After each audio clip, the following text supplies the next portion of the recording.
প্ৰথমে আৱাজ কৰ্পোৰেচনৰ সমূহ সদস্যবৃন্দক মই মোৰ ফালৰ পৰা ধন্যবাদ জ্ঞাপন কৰিছো। এই ক্ষেত্ৰত মোক সকলো সদস্যই সহযোগ কৰিছে। তেওঁলোকৰ সহযোগিতা নাথাকিলে হয়তো মই আজি এইখিনিলৈ আমি আগবাঢ়িব নোৱাৰিলো হয়।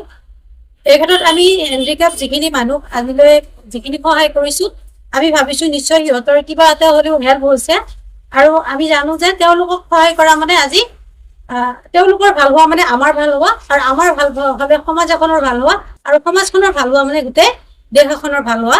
গতিকে আমি যিটো উৎকৰ্ষৰে আমি আগবাঢ়ি আহিছো, নিশ্চয় আমি তেওঁলোকক আৰু অনাগত দিনত সহায় কৰিব পাৰিম বুলি আমি আশা ৰাখিছো।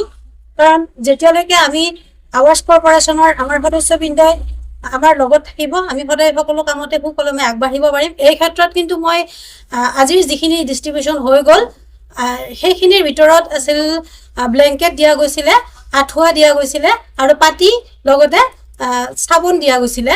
গতিকে এইখিনি নিশ্চয় সিহঁতৰ কাৰণে অলপ হ'লেও হেল্প হ'ব এই ঠাণ্ডাৰ দিনত। আৰু এই ক্ষেত্ৰত বিনীতা দাস কিন্তু মোৰ লগত আমাৰ NGOৰ হেৰি হয়, প্ৰেচিডেণ্ট হয়, আৰু মানে বহুত হেল্প কৰিছে, খোজত খোজ মিলাই আগবঢ়াইছে। আৰু বিনীতা দাসৰ লগতে প্ৰত্যেকটো সদস্যই তাৰমানে প্ৰত্যেকটো খবৰ লৈছে যে আমি কেনেকৈ তাৰমানে আৱাজক আমি আগুৱাই নিব পাৰিম, মানুহক কেনেকৈ সহায় কৰিব পাৰিম। সেই সহায়ৰ উদ্দেশ্যে আমি আগবাঢ়িছো।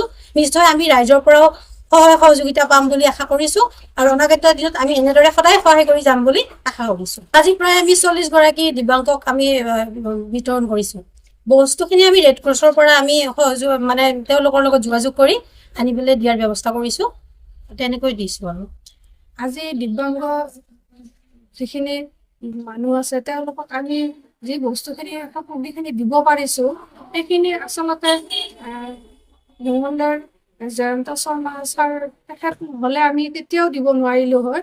গতিকে তেখেতক আমাৰ ফালৰ পৰাই অশেষ ধন্যবাদ থাকিল, আৰু আগলৈকেও যাতে তেওঁ আমাক এনেদৰে সহায় কৰি যায় তাৰে আশা থাকিল।